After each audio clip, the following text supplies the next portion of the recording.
গ্রামের রাত মানেই নীরবতা।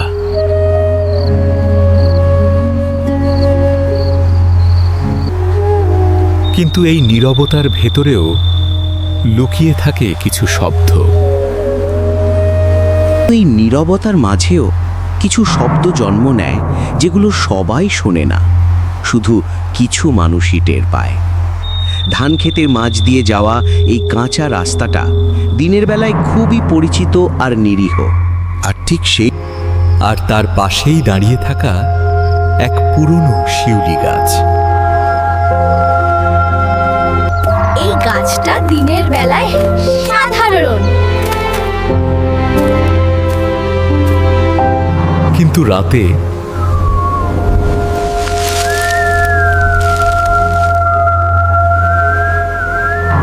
কেউ এখানে দাঁড়িয়ে থাকে।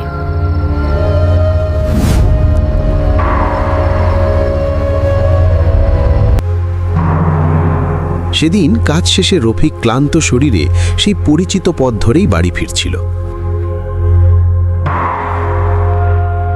তার পা চলছিল ঠিকই, কিন্তু বুকের ভেতর অকারণ একটা অস্বস্তি ধীরে ধীরে জমছিল। ভেতর অকারণ একটা চাপা ভয়।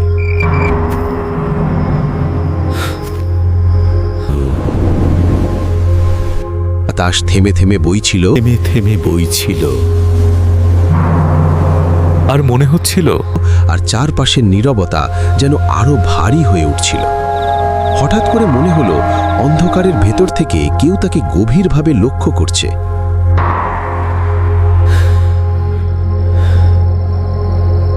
শিউলি গাছটার কাছে এসে রফিক হঠাৎ থেমে গেল। শিউলি গাছটার কাছে এসে পা আর সামনে এগোতে চাইছিল না।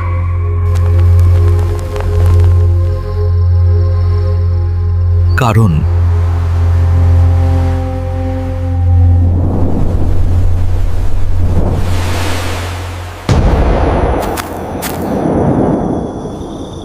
সে শুনতে পেল একটা খুব ধীরে ধীরে ভেসে আসা কান্না।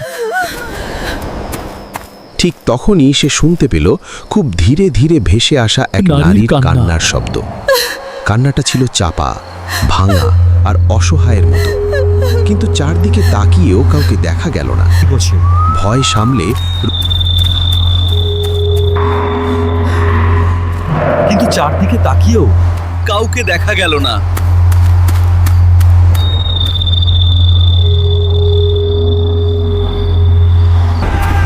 রফিক আবার হাঁটতে শুরু করলো, কিন্তু বুকের ধুকপুকুনি আরো বেড়ে গেল।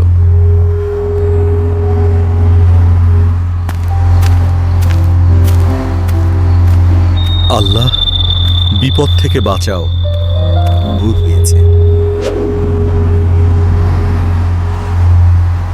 কিন্তু যখন সে আবার হাঁটতে শুরু করলো, ঠিক তখনই তার পেছনে কারো উপস্থিতি অনুভব করলো।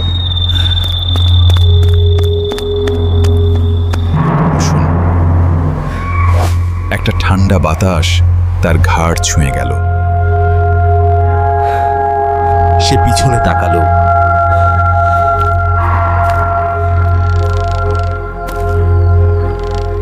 আর দেখল সাদা শাড়ি পরা এক নারী শিউলি গাছের নিচে দাঁড়িয়ে। তার পা মাটিতে নেই।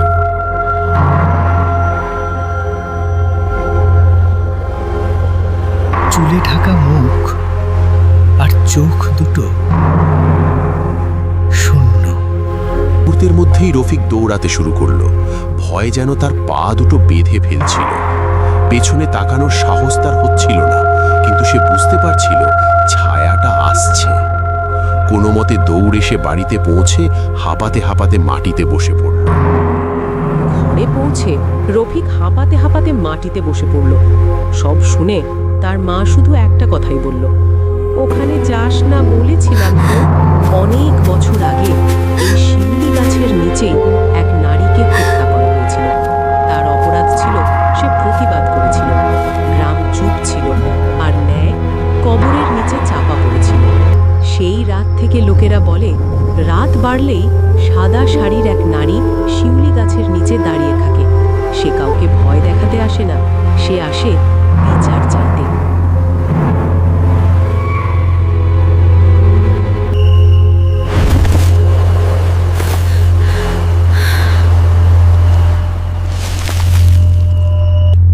সেদিন রাতে রফিকের ঘরের দরজা নিজে থেকেই খুলে গেল।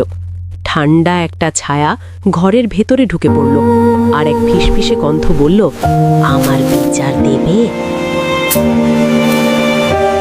মা কাঁপা গলায় দোয়া পড়তে শুরু করলো, আর সেই ছায়া চিৎকার করে উঠল। চিৎকারে ছিল না রাগ, ছিল অসীম কষ্ট। পরদিন শিউলি গাছ কাটা হলো, আর তার নিচে পাওয়া গেল এক নারীর কঙ্কাল। সত্য বেরিয়ে এলো, কিন্তু দেরিতে। গ্রাম আবার শান্ত হলো। সবাই ভাবল সব শেষ, কিন্তু রাত নামলে শিউলি ফুল এখনো ঝরে পড়ে, আর বাতাসে ভেসে আসে একটা পরিচিত ফিসফাস। কারণ কিছু আত্মা শুধু ভয় দেখাতে আসে না, কিছু আত্মা আসে আমাদের নীরবতার শাস্তি দিতে। আজও যদি রাতে শিউলি গাছের নিচে কাউকে দাঁড়িয়ে থাকতে